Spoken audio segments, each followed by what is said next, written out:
কে যিনি নানা কিছুর পাশাপাশি বাংলাদেশ পুলিশের সর্বোচ্চ পুরস্কারেও ভূষিত হয়েছেন। জনাব এ.কে.এম. শহীদুর রহমান, আপনাকে ধন্যবাদ, কৃতজ্ঞতা এবং শুভেচ্ছা আপনি আমাদের সাথে যুক্ত হওয়ার জন্য। ধন্যবাদ খালেদ ভাই আমাকে আপনাদের এই অনুষ্ঠানে নেওয়ার জন্য, এবং আমি আপনার মাধ্যমে ঠিকানার সকল দর্শক শ্রোতা তাদের প্রতি রইল আমার শুভকামনা। প্রথমেই যে প্রশ্নটা করতে চাই, আমরা একটু ইতিহাসের দিকে যেতে চাই যে 24-এর 5 আগস্ট সাবেক সরকারের পতনের পরে যে একটা অবস্থা হয়েছিল, তাতে সবচেয়ে বেশি আমার মনে হয় মানে পুলিশকে নেতৃত্ব দেওয়ার মতো আসলে কেউ ছিল না। সে সময় আপনাকে পুলিশের ফোকাল পার্সন বা যদি বলি সমন্বয় ঘোষণা করা হলো। এই সময় বাংলাদেশের পুলিশের পরিস্থিতি কেমন দেখলেন? আপনাকে এই দায়িত্ব আসলে কে দিল? মানে আপনার 5ই আগস্টের এই ঘটনার পরে সেই থেকে 5ই আগস্ট থেকে তো পুলিশের কোনো কার্যক্রম ছিল না। 6ই আগস্ট সকালবেলা যখন আমি জানতে পারলাম যে আমাদের পুলিশের অনেক সদস্য বিভিন্ন থানায় তাদের মৃতদেহ পড়ে আছে, তাদের লাশ বিভিন্ন জায়গায় টাঙানো আছে, পোড়া দেহ মরদেহ বিভিন্ন জায়গায় পড়ে আছে, তখন মানে আমি পুলিশের একজন সিনিয়র অফিসার হিসেবে, সার্ভিং অফিসার হিসেবে মনে হলো যে আমাদের কিছু একটা করা দরকার। তো তখন পুলিশ হেডকোয়ার্টার্সে কোনো সিনিয়র লেভেলের কোনো অফিসার দায়িত্বে ছিলেন না, ঢাকা মেট্রোপলিটন পুলিশেরও কেউ দায়িত্বে ছিল না। এর মধ্যে শুনতে পেলাম যে রাজারবাগেও আপনার যারা পুলিশ সদস্য আছে তাদের মধ্যে এক ধরনের বিদ্রোহ, প্রায় 400-500 লোক সশস্ত্র অবস্থায় তারা রাজারবাগ লাইনের মধ্যে ঘোরাঘুরি করতেছে, একটা উত্তেজনা বিরাজ করতেছে। তো এই অবস্থায় আমি আমার টেলিকমে, তখন আমি কর্মরত ছিলাম পুলিশ টেলিকমে, তো আমার কয়েকজন সহকর্মী এবং আরও বিভিন্ন পুলিশের বিভিন্ন ইউনিটের আরও কিছু সহকর্মী আমরা পুলিশ অফিসার্স মেসে সকালের দিকে ইনান অ্যারাউন্ড 10:30-11টার দিকে একত্রিত হই, এবং আমাদের বেশ কিছু রিটায়ার্ড অফিসারও এখানে আসলেন। তো আসার পরে আমরা চিন্তা করলাম যে আমাদের কিছু একটা করা দরকার, কারণ পুলিশের নেতৃত্বে এখন আর কেউ নাই, পুলিশও ফাংশন করতেছে না। জানতে পারলাম সারা বাংলাদেশেই খোঁজ নিয়ে দেখলাম যে বিভিন্ন অসংখ্য থানা আপনার আক্রমণের শিকার হয়েছে, সেখান থেকে পুলিশ সদস্যরা চলে গেছে, কেউ পালিয়ে গেছে। না, ভয় ঠিক না, আমি আসলে পুলিশ বাহিনীতে 34 বছর যাবত কর্মরত আছি। আমার এইটুকু বিশ্বাস আছে যে পুলিশ সদস্য যাদের সাথে আমি কর্মরত আছি বা ছিলাম, তারা অন্তত আমার ব্যাপারে অন্তত তাদের কারো কোনো ক্ষোভ বা কষ্ট নাই, বরং তারা আমাকে ভালোই জানে। আর একটা দায়িত্ববোধ থেকে, আর তখন রাস্তায় নামা আমাদের জন্য নিরাপদ ছিল না পোশাকে, তো আমি একটা সিভিল ড্রেসে একটা প্রাইভেট কার নিয়ে প্রথমে গেলাম। আমাদের যে পুলিশের যে 999, ওই 999টি আগের দিন রাতে বন্ধ হয়ে যায়। তো 999-এর যে দায়িত্বরত অফিসার ছিল তার সাথে আমি টেলিফোনে কথা বলি এবং আরও কয়েকজন লোক নিয়ে এসে 999টা চালু করি, এবং ওখান থেকে আমরা পুলিশ অফিসার মেসে আসি। আসার পরে আমরা চিন্তা ভাবনা করি যে কিছু একটা আমাদের করা দরকার, যে আমাদের যারা রিটায়ার্ড সিনিয়র অফিসার ছিলেন তারা ছিলেন, আমরাও কর্মরত ছিলাম। তখন ওনারা বললেন যে তুমি একটু দায়িত্ব নিয়ে কিছু একটা করো। তখন আমি মনে করলাম যে এটাই আমার একমাত্র প্রথম কাজ হওয়া উচিত, যে পুলিশের যে সমস্ত সদস্য যারা নিহত হয়েছে, যাদের লাশ বিভিন্ন জায়গায় পড়ে আছে, রাস্তাঘাটে, থানায়, বিভিন্ন জায়গায়, তো এগুলি সংগ্রহ করে নিয়ে আসা এবং তাদের সৎকারের ব্যবস্থা করা। তো অ্যাকর্ডিংলি আমি অফিসার মেসে আমরা কয়েকটা টিম করলাম, 4-5টা টিম করে এই টিমের সদস্যকে কাউকে রামপুরার দিকে পাঠালাম, কাউকে উত্তরার দিকে, যাত্রাবাড়ির দিকে, বিভিন্ন জায়গায় আমরা পাঠালাম। পাঠিয়ে তারপরে আমি আমার কয়েকজন সহকর্মী নিয়ে রাজারবাগে গেলাম পুলিশ লাইন্সের গেট আটকানো, ওরা আমাদেরকে ঢুকতে দেবে না, প্রথম রাজি হয়নি। পরে ওর মধ্যে আমার পরিচিত 2-1 পুলিশ সদস্য ছিল, তারা এগিয়ে এসে আমাকে ভিতরে নিয়ে যায়। তো রাজারবাগে তখন আসলে একটা ভয়াবহ এবং একটা বিপজ্জনক পরিস্থিতি ছিল। 400-500 পুলিশ সদস্য অস্ত্রসহ তারা সেখানে সাদা পোশাকে ঘোরাঘুরি করতেছে, একটা উত্তেজনা। তাদের মধ্যে এই ধরনের একটা ধারণা আসছে যে বিসিএস পুলিশ অফিসাররা তাদের সঙ্গে বিট্রে করেছে, তাদের নেতৃত্বে তারা এই কাজগুলা করেছে, এখন তারা কেউ নাই। তাই সুতরাং একটা ক্ষোভ তাদের মধ্যে কাজ করতেছে।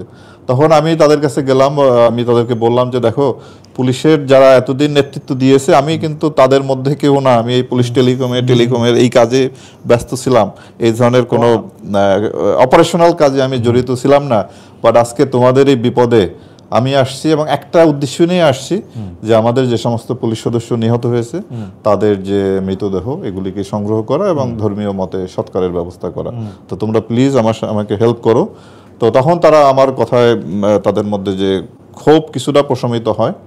প্রশমিত হওয়ার পরে আমরা ওই যে আমাদের যে গ্রুপ বিভিন্ন জায়গায় পাঠালাম, সেখান থেকে মৃতদেহ। এখানে একটু মাঝখানে একটু প্রশ্নটা করি, সেইটা হচ্ছে যে আপনার তখন মানে আপনি তো প্রথম পুলিশ কর্মকর্তা যাকে 5 আগস্টের পরে আমরা আসলে আমাদের ক্যামেরায় পেয়েছি। আমি সে সময় দেখে কিন্তু আমাদের কাছেও অনেকে প্রশ্ন করেছেন যেসব পুলিশ কর্মকর্তা বা আপনার ফোর্সের যারা আসলে মারা গিয়েছেন তারা বিচার পাবেন কিনা বা তারা মানে তাদের পরিবারের প্রতি আসলে ঠিকমতো পুলিশের পক্ষ থেকে যেটাকে আপনার সহকর্মী কেউ মারা গেলে যে বেনিফিট বা যেগুলি খোঁজ খবর খেয়াল আপনারা রাখেন সেগুলি রাখতে পারছেন কিনা এরকম। আমরা ওই যে জিনিসটা আমি বললাম যে প্রথম দায়িত্ব ছিল যে আমার যেটা দায়িত্ববোধ থেকে আমি এই কাজটা করেছি সেটা হলো তাদের ধর্মীয় মতে সৎকার হোক, তারপরে তাদের মৃত্যুর বিষয়ে এবং তাদের ক্ষতিপূরণ এটা আপনার পুলিশ বাহিনী কিংবা সরকারিরা বিবেচনা করবে যে তাদের জন্য কি করা হবে কি হবে না এটা। ওকে, বাট আমি যে প্রাথমিক কাজ যে তাদের প্রত্যেকটা মানুষেরই রাইট আছে তার ধর্মীয় মতে তার সৎকার হওয়াটা, এটা তার বার্থরাইট, জাস্ট ওই কাজটুকু আমি তখন করেছি। আপনার আবার ওই জায়গায় ফিরে আসি, 24/6 আগস্ট আপনি যখন ফোকাল পারসন মানে আপনি কেউ তো আসলে দায়িত্ব দেয় না, দায়িত্বটা আপনার দায়িত্ববোধ থেকে আপনি দায়িত্ব নিলেন, তখন আপনি বলছিলেন আপনাকে আমি কোট করতেছি, বর্তমানে আমরা সংকটময় সময় পার করছি, আমাদের অনেক পুলিশ সদস্য মারা যাচ্ছে, তাদের মধ্যে অনেক ভয় ভীতি কাজ করছে। 12-14 মাস পার হলো। মাননীয় মহাপরিচালক, আপনি কি মনে করেন যে পুলিশের ভয় এখন একটু কমেছে? কি মনে হয় মানে এটার ভালো মূল্যায়ন আপনারা করতে পারবেন, জনগণ করবে যে পুলিশ তখন কি অবস্থায় ছিল আজকে কি অবস্থা আছে। তা আমি মনে করি যে এখন আইন শৃঙ্খলা পরিস্থিতি স্বাভাবিক রাখার জন্য, অপরাধ নিয়ন্ত্রণের জন্য পুলিশ কাজ করতেছে। তবে জনগণের প্রত্যাশা পূরণের জন্য যতটুকু দরকার ততটুকু পারতেছি কিনা সেটা নিয়ে হয়তো ডিবেট থাকতে পারে। বাট আমার মনে হয় এখন আমরা সারা দেশই পুলিশ বাহিনী আগের চেয়ে অনেক বেশি সুসংহত এবং আমরা আমাদের দায়িত্ব মোটামুটি নির্ভয়ে এখন পালন করতেছি। তবে জুলাই আগস্টের ওই ট্রমা হয়তো অনেকের মধ্যে থাকতে পারে, বাট আমার মনে হয় এটা আমরা কাটিয়ে ওঠার চেষ্টা করতেছি এবং আমাদের এই যে দায়িত্ব, বেসিক যে দায়িত্ব আইন শৃঙ্খলা রক্ষা করা, অপরাধ দমন করা, এগুলা পুলিশ বাহিনী সারা দেশে এখন করতেছে। তবে জনগণের প্রত্যাশা মতো হচ্ছে কিনা সেখানে হয়তো ঘাটতি থাকতে পারে, বাট আমরা করে যাচ্ছি, সাধ্যমতো চেষ্টা করে যাচ্ছি। এখানেও যদি আমি একটা সম্পর্ক প্রশ্ন করি, জনগণের প্রত্যাশা পূরণ করতে গিয়ে বাংলাদেশের পুলিশ বাহিনীকে অনেক সময় তাদের কাজের চেয়ে এক্সট্রা কাজ করতে হয়। তাদের কোনো 8 ঘন্টা 10 ঘন্টা কোনো মানবিক আওয়ার সেটা অনেক সময় থাকে না, অনেক সময় এক্সট্রা কাজ করতে হয়েছে, অনেক সময় অনেক কঠিন মেজার নিতে হয়েছে। সেইটা কোনো সময় পলিটিক্যাল চাপে, কোনো সময় নিজেরা উদ্যোগ নিয়েও করছেন, তো এর জন্য আসলে তাকে সমালোচিতই অনেক বেশি হইতে হয়েছে। এখন কি জনগণের উপকার হোক আর না হোক, পুলিশ বাহিনী কি সেইভাবে, আমি শুধু পুলিশের কথা, আমি আপনার বাহিনীর কথাও বলি যে আমরা আগে দেখছি যে কোনো সময় যে কোনো কিছুর জন্য র্যাবকে ডাকা, আবার দেখছি যে র্যাবের ক্ষেত্রে গুম হচ্ছে কিনা, খুন হচ্ছে কিনা, র্যাব নানা রকম অসদাচরণ করছে কিনা সেটা দেখা। এইটার এখন কি অবস্থা, মানে আপনি কি এটার মধ্যে একটা ব্যালেন্স? র্যাবের যদি দায়িত্ব বলেন, আমরা র্যাবের যে আমাদের যে ম্যান্ডেটের দায়িত্ব, আমরা ওই দায়িত্বের মধ্যে আমরা কনফাইন্ড আছি। সেটা হলো অবৈধ অস্ত্র উদ্ধার, তারপরে আপনার আর্মস গ্যাং যারা আছে তাদেরকে গ্রেপ্তার করা এবং আইন শৃঙ্খলা রক্ষাকারী বাহিনীকে সহায়তা করা, আপনার গোয়েন্দা তথ্য সংগ্রহ এবং মামলার তদন্ত, যেটা সরকার কর্তৃক আমরা নির্দেশিত হবে, সরকার আমাদেরকে যে আদেশ দেবে সেই মামলাগুলি তদন্ত। তো আমরা very much we are confined with this আমাদের অ্যাক্টিভিটিস। আপনি যে কথাগুলো বললেন যে ধরে আনা বেশি ওভার এজিলিটি, এটা যেমন আপনার যে গুম খুন ক্রসফায়ার, এটা আমাদের বা কোনো বাহিনীরই আইনসঙ্গত কোনো কাজ না, এটি নিঃসন্দেহে বেআইনি কাজ এবং ফৌজদারি অপরাধের কাজ। তো সুতরাং র্যাবের কোনো সদস্য বর্তমানে জুলাই আগস্টের পরে কোনো সদস্যই এই ধরনের কাজের সাথে সম্পৃক্ত হওয়ার কোনো সুযোগ নাই। এই অন্যায়ের বা এই ফৌজদারি অপরাধের দায় এই বাহিনীর কেউ আর নিতে ইচ্ছুক না এবং করবেও না। বাট আমরা আমাদের যে দায়িত্ব, সেই দায়িত্ব অন্যান্য আইন শৃঙ্খলা রক্ষাকারী বাহিনীর সাথে সমন্বয় করে, যেমন আপনার জুলাই আগস্টের পরে আইন শৃঙ্খলা পরিস্থিতির যথেষ্ট ঘাটতি ছিল, তখন আমাদের ম্যান্ডেটের বাইরেও ল অ্যান্ড অর্ডারের কাজগুলো আমাদের এমনটা করতে হয়েছে, যদিও যেটা আমাদের কিন্তু ম্যান্ডেটের কাজ না। যেমন আপনার আশুলিয়া, সাভার, গাজীপুরে গার্মেন্টসের যে আন্দোলনগুলো হলো, সেখানেও আমাদের সেটা প্রশমিত করার জন্য যৌথ বাহিনীর সাথে, সেনাবাহিনীর সাথে, পুলিশের সাথে আমরা কাজ করেছি এবং সারা দেশেই ওই সময় আপনার চুরি ডাকাতি এগুলো বন্ধের জন্য আমাদেরকে রোবাস্ট পেট্রোলিং করা, এই কাজগুলো আমাদের করতে হয়েছে এবং আমরা এখনও সেগুলো করে যাচ্ছি আইন শৃঙ্খলা পরিস্থিতি উন্নয়নের জন্য। তো আমরা ওই যে আইন শৃঙ্খলা পরিস্থিতি ভালো রাখার জন্য যতটুকু করা আমরা চেষ্টা করে যাচ্ছি। আমার কলিগরা একটা প্রশ্ন গত 12 বছর 13 বছর ধরে আমরা সবাই মিলে করে আসছি, সেটা হচ্ছে সাগররুনি হত্যার ব্যাপারটা, যেটা র্যাব কিছুদিন তদন্ত করেছে, র্যাবের হাত থেকে আবার পুলিশের অন্যান্য ফোর্স। আপনারা মানে আপনি পুলিশ বাহিনীতে 34 বছর কাজ করেছেন, আপনি কি কোনো কিছু বলবেন যে কেন মানে এই সরকার আসার পরও 14 মাস 15 মাস এটা নিয়ে আসলে এটা কোনো অগ্রগতি হচ্ছে না কেন? মানে প্রতিবারই আমরা একটা গণনা দেই 100 বারের মতো পিছালো শুনানি বা 112 বার, এইটা কি আপনি এটা নিয়ে একটু কিছু মন্তব্য করবেন যে এটা আসলে আপনার মানে এটা এরকম কোল্ড কেস হয়ে কেন থাকতেছে? মানে একটা আপনার মামলা বা অপরাধ আপনার তদন্ত করে পুলিশ প্রতিবেদন দেওয়ার আগে সাক্ষ্য প্রমাণ এগুলো সংগ্রহ করতে হয়। হ্যাঁ, সাক্ষ্য প্রমাণ ব্যতীত কোনো অভিযোগ প্রমাণ করা যায় না। তো সাগররুনির মামলায় এটা এখন পর্যন্ত ওই ধরনের প্রতিবেদন দেওয়ার মতো পর্যাপ্ত সাক্ষ্য প্রমাণ সংগ্রহ করা যায় না, এই বিধায় এটার পুলিশ রিপোর্টটা প্রদান করা হয়নি। তা এখন তদন্ত এটা চলমান আছে, দেখা যাক কি হয় এটার বিষয়ে। আচ্ছা, ঠিক আছে। আপনি এই কথাটা কিছুটা বলেছেন যে 5 আগস্টের আগের র্যাব আর পরের র্যাব, আপনি দায়িত্ব নেওয়ার পরে আমি একটু ছোট করে জানতে কি চাইবো যে আপনি আপনার পুলিশের দায়িত্ব পালন করতে গিয়ে কখনো কি এর আগে মহাপরিচালক হওয়ার আগে কখনো র্যাবে কাজ করেছেন? আমি ইতিপূর্বে র্যাবে কাজ করার আমার কোনো অভিজ্ঞতা নেই। তো আপনি কি একটু বলবেন যে আপনি তো তাহলে র্যাবকে বাইরে থেকে দেখছেন, জি, 5 আগস্টের পরের র্যাব আর আগের র্যাবের মধ্যে আসলে পার্থক্য কি? মানে আমি যেরকম দেখি সেটা আপনাকে একটু বলি। যে আমার কাছে মনে হইতেছে যে 5 আগস্টের পরের র্যাব যেন একটু লো প্রোফাইল, আপনি যেটা কিছুটা বললেন যে নিজেদের যে দায় দায়িত্ব সেই দায় দায়িত্বের মধ্যে একটু থাকতে চান, এইটা মানে আরেকটু কি একটু বিস্তারিত করবে যে মানে র্যাব কি আসলে একটু আড়াল থাকে? আমরা এর আগে র্যাবকে দেখেছি অনেক বেশি মিডিয়ায় আসতে। আমার যদ্দূর মনে পড়ে একটা বড় লেংথের ইন্টারভিউ আপনি র্যাবের মহাপরিচালক হিসেবে আমাকেই মনে হয় বা আজকে মানে আমরা দেখতে পাচ্ছি, মানে আপনি কি মিডিয়াকে একটু এড়িয়ে থাকছেন বা র্যাব কি একটু মিডিয়া থেকে দূরে থাকছে? আমার মনে হয় না। আমি আপনার যোগদান করার পরে প্রথমে একটা প্রেস ব্রিফিং করি, তারপরেও বেশ কয়েকবার একাধিকবার প্রেসের সামনে গিয়েছি এবং আপনার বিভিন্ন সময় দায়িত্ব পালনের ক্ষেত্রে আপনার দুর্গাপূজা বলেন, আমাদের যে ঈদের সময়, রোজার সময় আমরা আইন শৃঙ্খলা রক্ষাকারী বাহিনী হিসেবে আমাদের দায়িত্ব তদারকির জন্য বের হয়েছি, তখন প্রেসের সাথে আমি কথা বলেছি একাধিকবার। আমাদের 15টা ব্যাটালিয়ন তারাও নিয়মিত অভিযান পরিচালনা করে এবং প্রায় তারা প্রেস ব্রিফিং করে। প্রেসে আমাদের উপস্থিতি আছে, প্রেস থেকে যে আমরা মানে দূরে থাকি ব্যাপারটা তা না। আমরা প্রেসের মুখোমুখি হয়ে কথা বলি, বরং প্রেসের সাথে আমরা যত বেশি যাই তত বেশি ইনপুট পাই তাদের কাছ থেকে এবং আমাদের জন্য এটা আমাদের দায়িত্ব পালনের ক্ষেত্রে অনেক ভালো হয়। আচ্ছা, র্যাব পুলিশের একটা এলিট ফোর্স হলো, এর মধ্যে সামরিক বাহিনী থেকে এসে অনেকে কাজ করেন। একটা বিষয় খুব পপুলারলি বলা হয়ে থাকে যে র্যাবকে আসলে নিয়ন্ত্রণ করে সামরিক বাহিনী, এইটা বা করতো। এখনকার পরিস্থিতি আপনি আসলে কি? এখনকার পরিস্থিতিতে আমি আপনাদেরকে নিশ্চিত করতে পারি যে র্যাব তার যে চেইন অফ কমান্ডের মধ্যে থেকেই কাজ করে। এখানে কোনো বাহিনীর কোনো ধরনের যে অযাচিত বা কোনো ধরনের প্রভাব আছে বলে আমি মনে করি না। আমরা আপনার পুলিশের একটা বাহিনী, পুলিশের একটা অংশ, সেই সুবাদে পুলিশ হেডকোয়ার্টার্স এবং আমাদের যে মন্ত্রণালয়, স্বরাষ্ট্র মন্ত্রণালয়, এই চ্যানেলের মধ্যে থেকেই আমরা আমাদের দায়িত্ব পালন করে যাচ্ছি। আপনিও মানে আসলে আমরা যে বিষয়গুলি নিয়ে আপনার সাথে কথা বলতে চাচ্ছি, আপনি আপনার প্রারম্ভিক আলোচনায় সবগুলিতেই একটু একটু টাচ করেছেন।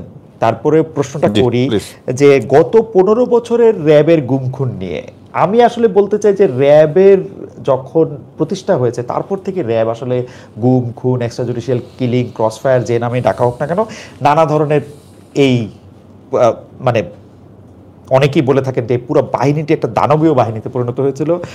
আপনি কি মনে করেন এর দায় কি এই র্যাব যে আইনের মাধ্যমে গঠিত হয়েছিল সেই আইনের, এটা সাংগঠনিক কাঠামোর, নাকি নির্দিষ্ট কিছু ব্যক্তির?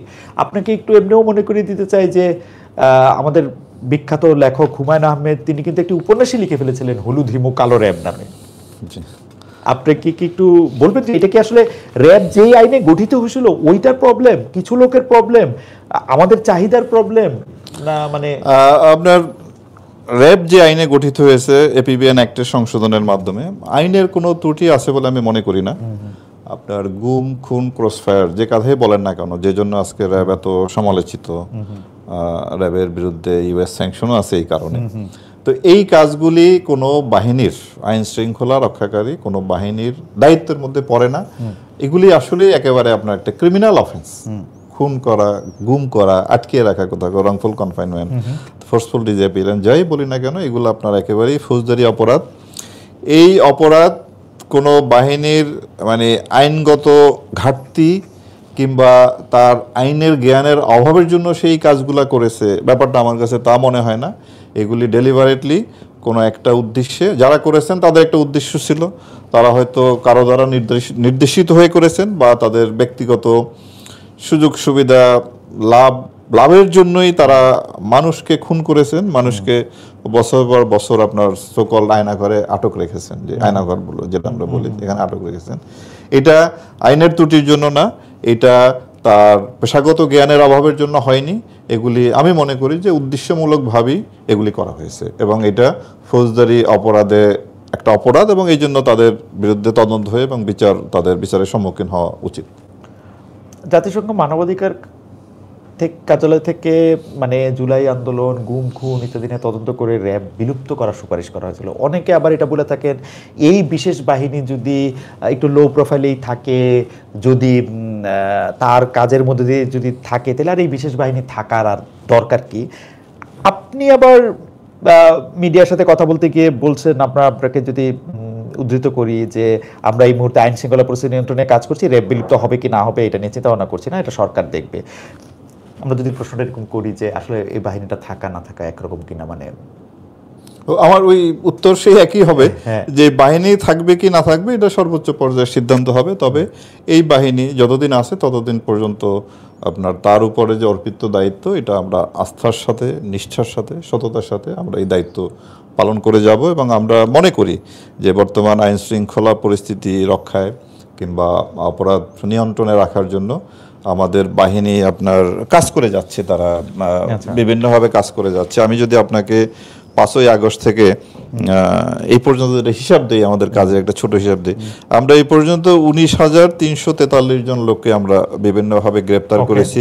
এর মধ্যে আপনার অস্ত্র আইনে 19,343, জি, অস্ত্র আইনে 306 জন এবং আমরা অস্ত্র উদ্ধার করেছি 686টি। এটা কি সুনির্দিষ্ট অভিযোগের প্রেক্ষিতে? এগুলা অভিযোগের প্রেক্ষিতে বিভিন্ন সময়। হ্যাঁ, এরপরে আপনার হত্যা মামলায় 2,714 জনকে আমরা গ্রেপ্তার করেছি হত্যা মামলায়। এর মধ্যে আপনি এই হত্যা মামলাগুলি কি বিশেষ কোনো মামলা আপনাদের কাছে কেন আসলো? না না, এগুলো আপনার ওই যে মামলা আমাদের কাছে আসেনি। যেমন আপনাকে আমি বলি যে চাঁদপুরে একটা ট্রলার বা একটা কার্গো জাহাজে ডাকাতি হয় এবং 7 জন লোকে হত্যা করে সেই ডাকাতিটা সংগঠিত হয়। তো শোনার সাথে সাথেই ঘটনা আমাদের নলেজে আসার সাথে সাথেই আমরা এটা শ্যাডো ইনকোয়ারি শুরু করি এবং 24 ঘন্টার মধ্যে এর যে মূল আসামি তাকে আমরা গ্রেফতার করতে সক্ষম হই। এখানে আমার একটা প্রশ্ন আছে যে আপনি কি যখন শ্যাডো ইনকোয়ারি করার সিদ্ধান্ত নেন, এই সিদ্ধান্ত কি আপনি নেন? মানে আমরা এই সিদ্ধান্ত এইটা একটু মানে আমি বুঝি না, কিন্তু এটা একটু পুলিশি আইনের সাথে একটু সাংঘর্ষিক না? না, এটা সাংঘর্ষিক না, যেহেতু আমাদের ম্যান্ডেটে আছে যে আইন শৃঙ্খলা রক্ষাকারী বাহিনীকে সহায়তা করা, গ্রেপ্তারে সহায়তা করা। হ্যাঁ, এবং এই যে রহস্য উদ্ঘাটনে আমরা তাদের সহায়তা করি। লিগ্যাল প্রক্রিয়াটি সংশ্লিষ্ট থানা পুলিশই গ্রহণ করে। ওকে, হ্যাঁ, আমরা যেমন এই 7 জনকে গ্রেপ্তার করে দ্রুত পুলিশকে আমরা হ্যান্ড ওভার করেছি। আপনারা জানেন যে মিটফোর্ড হাসপাতালে একটা খুব মর্মান্তিক হত্যাকাণ্ড সংঘটিত হয়, পাথর মেরে একটা লোককে মারে। এটি দেখার সাথে সাথে আমরা দ্রুতই এটা শ্যাডো ইনভেস্টিগেশন শুরু করি এবং খুব অল্প সময়ের মধ্যেই 2 জন আসামি আমরা গ্রেপ্তার করি, যাদেরকে সিসি ফুটেজে দেখা গেছে, এবং গ্রেপ্তার করে আমরা পুলিশে হ্যান্ড ওভার করি। কিন্তু মাননীয় মহাপরিচালক, আমি যেটা বলতে চাই যে এইটা একটু প্রক্রিয়াটা একটু অবৈজ্ঞানিক মনে হয় কিনা? মনে করেন বাংলাদেশে 200 খুন হইতেছে ধরা যাক একটা গিভেন টাইমে, আপনি 10টা খুনের প্রতি বিশেষ মনোযোগ দিতেছেন, এটা আপনার ওন ডিসক্রিপশন বা মিডিয়া যেটাকে নিয়ে বেশি কথা বলতেছে সেইটার জন্য একটু মানে প্রক্রিয়াটা একটু অবৈজ্ঞানিক মনে হয় কিনা? এটা তো আপনার ওই যে আমাদের এটা পিক এন্ড চুজের সমানা থাকে কিনা? পিক এন্ড চুজ এটা আপনি হয়তো আপনার দৃষ্টিতে বলতে পারেন, বাট আমরা চাই যে সবগুলা খুনেরই আপনার তদন্ত হোক, সেটার বিচার হোক, এবং প্রত্যেকটা খুনেরই তো আপনার থানায় মামলা হয় এবং পুলিশ এটা ইনভেস্টিগেট করে, পুলিশ করবে। আমাদের পক্ষে তো সবগুলা খুন করা সম্ভব না। সুতরাং এর মধ্যে আমরা বেছে বেছে যেগুলা খুব সেনসিটিভ খুন, মানুষকে খুব আলোড়িত করে, মিটফোর্ডের ঘটনাটা আলোড়িত করেছে, গাজীপুরে এক সাংবাদিককে প্রকাশ্যে সন্ধ্যার পরে তাকে খুন করে, ওইটারও আমরা আসামি গ্রেপ্তার করেছি।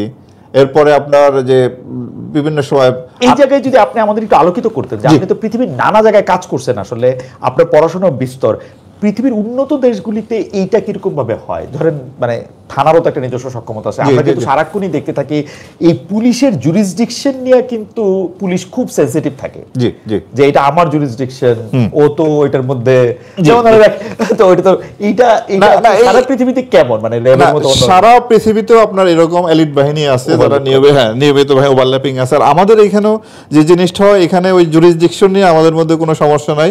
আমরা কিন্তু পরস্পরকে আপনার কমপ্লিমেন্ট করি। আমরা যে থানা পুলিশ বলেন বা অন্যান্য পুলিশের যে ইউনিট আছে, র্যাব আছে, আমরা একটা ক্রাইসিসের সময় সবাই সম্মিলিতভাবে কাজ করি। এবং একটা মানে এটা একটা আমাদের এই সম্মিলিত উদ্যোগের ফলে অনেক সময় কাজগুলো ত্বরান্বিত হয় এবং খুব দ্রুততম সময় আমরা এটা করতে পারি। এটা নিয়ে কোনো আপনার কোনো সমস্যা নাই, মানে জুরিসডিকশনের কোনো সমস্যা নাই, কোনো কনফ্লিক্ট নাই। রাদার আমরা পরস্পরের সহযোগিতার মাধ্যমে কাজগুলো করি। না কোনো না ইগো কনফ্লিক্ট এখানে কোনো ধরনেরই কোনো নাই। আচ্ছা, এটা আমি মানে দর্শকদের উদ্দেশ্যে, মানে আপনার আসলে রিপোর্টিং বসকে আমার আপনার যে পুলিশ হেডকোয়ার্টার্স এবং পুলিশ হেডকোয়ার্টার্সের মাধ্যমে স্বরাষ্ট্র মন্ত্রণালয়, আমি পুলিশ হেডকোয়ার্টার্সের সাথে কাজ করি। পুলিশের একটা অঙ্গ। জি, পুলিশ হেডকোয়ার্টার্স মানে আপনি কি আপনার মানে আইজি সাহেবকে উনি আপনার? জি জি জি, হ্যাঁ হ্যাঁ, আমাদের লাইনে আমাদের যত আপনার রিপোর্ট বা বিভিন্ন তথ্য বা আমাদের যোগাযোগের সব পুলিশ হেডকোয়ার্টার্সের মাধ্যমে হয়। ওকে, আপনাদের কার্যক্রম বিশেষ করে গত 3-4-5 মাসে যখন বড় বড় কতগুলি, বিশেষ করে দুর্গাপূজা সহ আরো কতগুলি মানে সংখ্যালঘুদের, সংখ্যালঘু শব্দটা আসলে বলতে চাই না, মানে যারা মানে কম সংখ্যায় আছেন তাদের নিরাপত্তা নিশ্চিতে আপনারা বেশ ভালো কাজ করেছেন। কিন্তু আপনাদের যেটা সমালোচনা, যে এই 12-14 মাসে দেশে শতাধিক মাজার ভাঙা হয়েছে, কোনো ক্ষেত্রে কিছু জিনিস ঘোষণা দিয়ে করা হয়েছে, দরবারের লাশ তুলে আগুন দেওয়া হয়েছে, এগুলি প্রতিরোধে আমরা র্যাবকে তেমন একটা সক্রিয় দেখি নাই। না, এগুলো আপনার আমি বলি আমাদের যে সংখ্যা, আমাদের সংখ্যা পুলিশের তুলনায় বা সেনাবাহিনীর তুলনায় খুবই কম। আমরা 10 থেকে 10,500 লোক। তো সুতরাং কোথাও যখন এই ধরনের আপনার আইন শৃঙ্খলা রক্ষা বাহিনীর ডেভেলপমেন্ট হয়, সেটা আমাদের সংখ্যাটা সেখানে কম থাকে। তো প্রতিটি ঘটনায় আমরা ছিলাম। কিন্তু এটা হয় কি আপনার, আমরা জুলাই আগস্টের পরে পরিস্থিতি নিয়ন্ত্রণের ক্ষেত্রে, শক্তি প্রয়োগের ক্ষেত্রে আমরা এখন কিছুটা সংযমের পরিচয় দেই। হ্যাঁ, আমরা আপনার শক্তি প্রয়োগের ক্ষেত্রে অর্থাৎ যাতে সেখানে ক্যাজুয়ালিটি খুব বড় ধরনের না হয়, এই সংযমের পরিচয় দেই। কারণ কিছু কিছু পরিস্থিতি আছে যে মব কালচারের বা কথা যেটা বলতেছেন, যে যেখানে হাজার হাজার মানুষ জড়ো হয়, ওই মব কন্ট্রোল করতে গেলে যে পরিমাণ শক্তি প্রয়োগ করা দরকার, ওই পরিমাণ শক্তি প্রয়োগ করলে সেখানে হয়তো অনেক বেশি ক্যাজুয়ালিটি হয়। এইভাবে বেশ কয়েকটা জায়গায় আমরা দেখেছি যে সেখানে আপনার প্রায় আমাদের আইন শৃঙ্খলা রক্ষাকারী বাহিনীর প্রায় 400-500 সদস্য ছিল। তারপরও ওই যে ময়মনসিংহের একটা মাজার ভাঙ্গার ক্ষেত্রে, তারপরও আমরা সেটা নিয়ন্ত্রণে রাখতে পারিনি, আমাদেরকে ওভার পাওয়ার করে তারা এটা করেছে। তো ওই যে কথাটা বললাম, যে যাতে ক্যাজুয়ালিটি বেশি না হয় আপনার, অর্থাৎ বড় ক্ষতির চেয়ে ছোট ক্ষতি, যে আপনার আমাদের এটা দণ্ডবিধিতে একটা আইন আছে, হ্যাঁ, যে আপনার জন্য একটা বড় ক্ষতি এড়ানোর জন্য ছোটখাটো যে এইটা ওই অনেকটা সেই রকমেরই বড় ধরনের ক্যাজুয়ালিটি রক্ষা করার জন্য। কিন্তু মানে মহাপরিচালক, এই ক্ষেত্রেও আপনি পিক এন্ড চুজ করতেছেন কিনা, একটা পুলিশ জায়গায় থাকতেছেন কিনা, যাদের শক্তি বেশি তাদেরকেই রক্ষা করার চেষ্টা আপনি বেশি? না, ব্যাপারটা তা না। এখানে যদি আপনি যে মাজার ভাঙ্গা বলেন, এগুলা আমাদের যদি ব্যর্থতা হিসেবে চিহ্নিত করেন, এটা আমাদের ব্যর্থতাই বলতে হবে। আমরা আসলে সফল হইনি। আমাদের উচিত ছিল প্রত্যেকটা জায়গায় এই প্রোটেকশনটা দেওয়া, বাট বাস্তবতার কারণে এবং বিভিন্ন কারণে হয়তো আমাদের ওই ব্যর্থতা আছে। বাট আমরা এটা কাটিয়ে উঠে ক্রমান্বয়ে আমরা আরও বেশি শক্তিশালী। এই জন্য আপনার সামাজিকভাবেও একটা কিন্তু এখানে একটা কিছু করার আছে। কেবলমাত্র সব সমস্যা আইন শৃঙ্খলা রক্ষাকারী বাহিনীর হাতে দিলে তাদের পক্ষে সব কিছু করা মুশকিল। এক্ষেত্রে একটা সামাজিক বা রাজনৈতিক যারা নেতৃবৃন্দ আছেন, তাদেরও একটা ভূমিকা রাখা উচিত এই ধরনের ক্ষেত্রে। তারাও যদি এগিয়ে আসেন, তাহলে আমরা সবাই মিলে হয়তো এই যে মব কালচারের যেগুলো ধর্মীয় প্রতিষ্ঠানে আঘাত বা একটা যে কলহ, বিভিন্ন গোষ্ঠীগত কলহ, এগুলা থেকে আমরা পরিত্রাণ পাওয়ার জন্য আমাদের সবার একটা সম্মিলিত প্রচেষ্টা দরকার। আপনি যেহেতু মবের কথা বললেনই, তো আপনার কাছে কি মনে হয় মব থেকে কারো জীবন বাঁচাতে, আমি একদম সুপ্রিম বা সর্বোচ্চ ঘটনার ক্ষেত্রে বলতেছি, জীবন বাঁচাতে আপনার কাছে কি মনে হয় যে আপনার বাহিনীর যারা আপনার সহকর্মী আছেন তারা যথেষ্ট অ্যাক্টিভ হচ্ছেন? মানে এটা একটা অভিযোগ যে র্যাব আসলে খুব অ্যাক্টিভ হইতেছে না, চোখের সামনে মানুষকে খুন করা হচ্ছে বা খুনের উদ্দেশ্যে একজন মানুষ আরেকজনের দিকে যাচ্ছে, র্যাব অ্যাক্টিভ হচ্ছে না বা এক ধরনের, এটা কি আপনি এই অভিযোগকে? না, অভিযোগটা আমি ঠিক এইভাবে মানতে রাজি না। আমরা চেষ্টা করি আর কি, ওই মানুষের জীবন বাঁচানোর জন্যই তো আমরা আইন শৃঙ্খলা আমরা চেষ্টা করি। সেই ক্ষেত্রে হয়তো কোথাও কোথাও ব্যর্থ হতেও পারি, বাট আমাদের সফলতা অনেক আছে। তবে আপনার মবের যতগুলা ঘটনা ঘটছে প্রত্যেকটা ঘটনায় কিন্তু আইনগত ব্যবস্থা নেওয়ায় আমরা নিয়েছি। যেমন আপনার কুমিল্লায় মা এবং মেয়েকে পিটিয়ে হত্যা করেছে মব সৃষ্টির মাধ্যমে, যে তারা মাদকের ব্যবসা করে, এলাকার পরিবেশ নয় এই জন্য। তো আমরা হয়তো ঘটনাটা জানার পরে পরবর্তীতে এর সঙ্গে যারা জড়িত আমরা কিন্তু তাদেরকে গ্রেপ্তার করেছি। এরপরে আপনার কুমিল্লা মুরাদনগরেও যে আমাদের এক হিন্দু বোন, তাকে উলঙ্গ করে তাকে নির্যাতন করা এবং তাকে যে করা হয়েছে, সেই ঘটনায় কিন্তু আমরা যে প্রিন্সিপাল অ্যাকিউজ সহ অন্যান্য আসামিদের কিন্তু আমরা গ্রেপ্তার করেছি। আমরা আইনগত প্রক্রিয়া কিন্তু প্রতিটা ক্ষেত্রেই বাংলাদেশে মবের কারণে সৃষ্ট প্রত্যেকটা ঘটনায় কিন্তু আইনগত ব্যবস্থা নেওয়া হয়েছে, আসামিও গ্রেপ্তার হয়েছে। হয়তো তাৎক্ষণিকভাবে সেটা আমরা প্রিভেন্ট করতে পারি নাই কোথাও কোথাও, বাট পরবর্তীতে কিন্তু আইনগত প্রক্রিয়া প্রত্যেকটা ঘটনায় কিন্তু নেওয়া হচ্ছে। আমি যদি একটু পলিটিক্যাল পার্টিগুলির কথা আসি, যে জুলাই আন্দোলনের, মাফ করবেন, জুলাই আন্দোলনের মিত্র দলগুলো একটা মানে একে অপরের বিরুদ্ধে প্রায় চাঁদাবাজি, দখলবাজি ইত্যাদির অভিযোগ আনছে। বিএনপি এই ধরনের অভিযোগের ভিত্তিতে বিএনপির বলা মতে 8,000 নেতাকর্মীদের বিরুদ্ধে ব্যবস্থা নিয়েছে।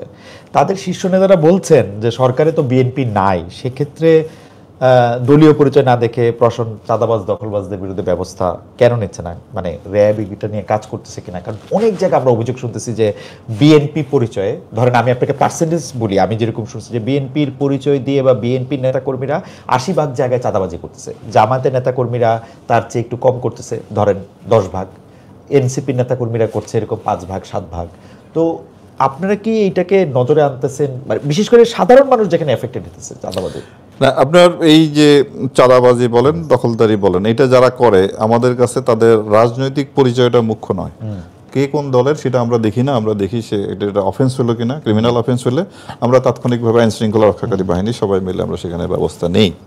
তো এই ধরনের চাঁদাবাজির কথা যেখানে আপনারা বলতেছেন, যেমন আপনার সিলেটে যে পাথর চুরির ঘটনা ঘটলো, সেখানেও কিন্তু আমরা মামলা হওয়ার পরে এর যে একজন মূল আসামি তাকে কিন্তু আমরা গ্রেপ্তার করেছি। আমি আরেকটা উদাহরণ দিই, ঢাকায় আপনার এই যে সোহাগ কাউন্টার মালিবাগে, সেখানেও একটা এই মব সৃষ্টির মাধ্যমে ভাঙচুরের একটা ঘটনা ঘটে। তো এই ঘটনা ঘটার পরও কিন্তু তাদের হয়তো একটা রাজনৈতিক দলের পরিচয় ছিল, আমরা কিন্তু খুব দ্রুতই সেখানের যে মূল আসামি তাকে কিন্তু আমরা গ্রেপ্তার করে তাকে আমরা পাঠিয়েছি। আমরা রাজনৈতিক পরিচয়টা আমরা দেখি না। মানে বিএনপির লোক হইলে আপনারা ধরবেন না? না না না না,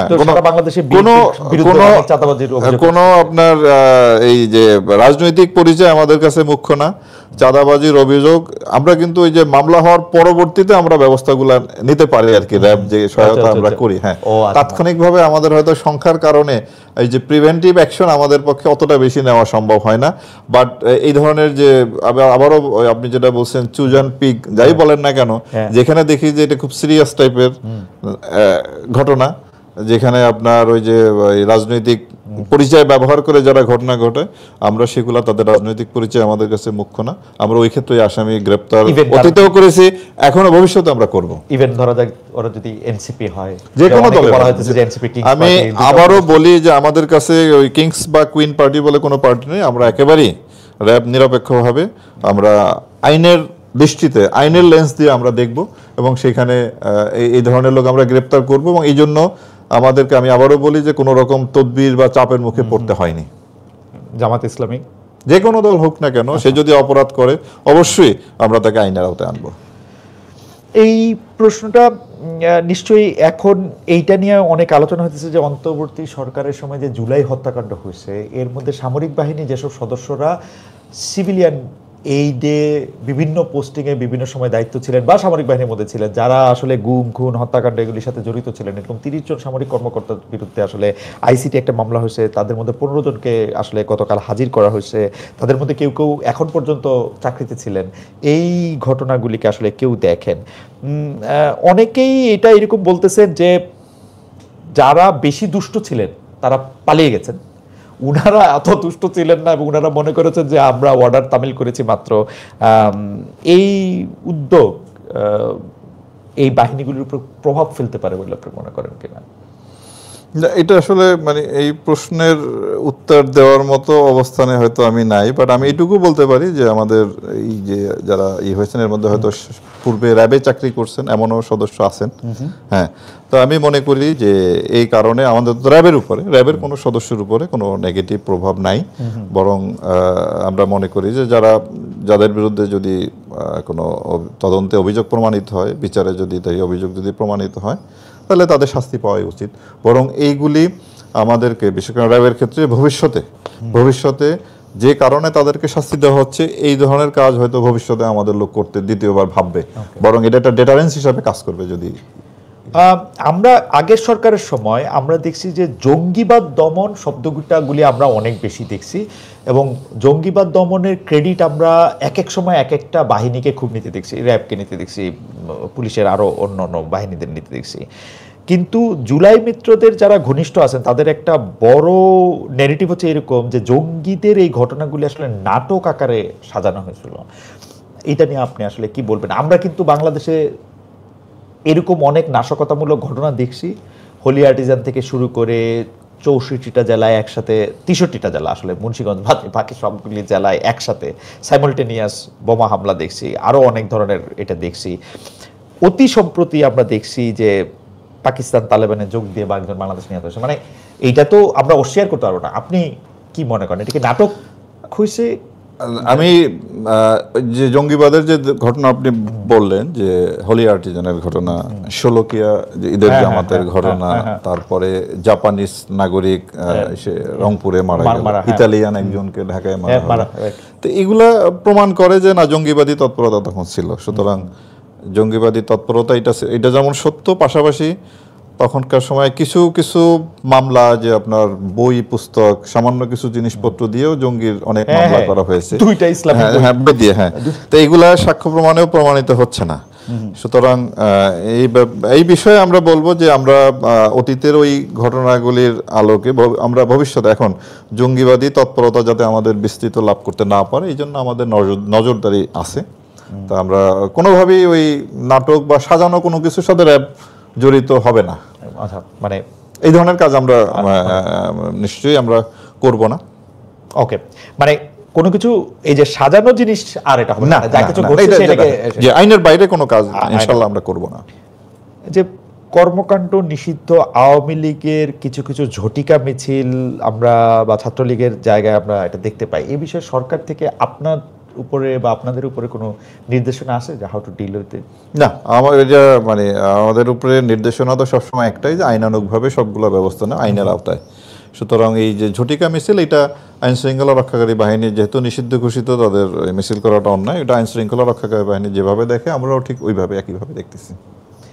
আমরা প্রধান উপদেষ্টা সহ অন্যান্য উপদেষ্টাদের খুব দৃঢ়ভাবে বলতে শুনছি যে ফেব্রুয়ারির প্রথমার্ধেই আসলে ইলেকশন হবে। তো সেই ক্ষেত্রে নির্বাচন কমিশনের নানা ধরনের চাহিদা থাকবে। তো আপনাদের সাথে তাদের সরাসরি কথা হওয়া শুরু হয়েছে কিনা, তারা কি ধরনের সাহায্য আপনাদের কাছে চাইছে? আপনারও কি মনে হয় যে ফেব্রুয়ারি মাঝামাঝি নাগাদ কি নির্বাচন হচ্ছে? আসলে কেউ কেউ প্রশ্ন করতেছেন হইতেছে না। আপনার নির্বাচন কমিশনে গত কয়েকদিন আগে একটি সভা হয় আইন শৃঙ্খলা রক্ষাকারী বাহিনী সকল বাহিনীর প্রধানকে নিয়ে, আমিও সেই সভায় উপস্থিত ছিলাম। তো সেখানে তারা এই যে আপনি যে সময় বললেন, ওই সময় নির্বাচন করার একটা প্রস্তুতি দেখতেছি, এবং আমাদেরকেও সেইভাবে বলা হয়েছে, আমরাও সেই প্রস্তুতি গ্রহণ করা শুরু করেছি। যেমন আমরা আমাদের যে নির্বাচনী একটা প্রশিক্ষণ বাংলাদেশ পুলিশের উদ্যোগে যারা নির্বাচনী কাজে অংশগ্রহণ করবেন তাদের একটা প্রশিক্ষণের উদ্যোগ নেওয়া হয়েছে, তার আওতায় আমরা আমাদের সদস্যকে প্রশিক্ষণ আমরা দিচ্ছি। তো আমি আশাবাদী যে হয়তো নির্বাচন হবে, সময় মতোই হবে।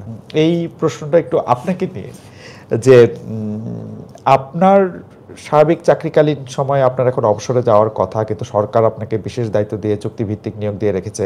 এমনও হতে পারে যে আপনি আরও দায়িত্ব নিয়ে আরও জায়গায় যেতে পারেন, কিন্তু আপনার এই যে অবসর বা এই দায়িত্ব, আপনি সহ যারা আসলে চুক্তিভিত্তিক দায়িত্বে এসছেন বিশেষ জরুরি প্রয়োজনে, অবসর এবং এই দায়িত্ব পালন নিয়ে আপনার চিন্তা ভাবনাটা যদি আমি একটু বলি। যে সরকার যতদিন যে দায়িত্ব আমাকে দিবে সেই দায়িত্ব আমি পালন করব, এবং ওই দায়িত্ব পালন শেষে আমি স্বাভাবিক অবসর জীবন যাপন করব।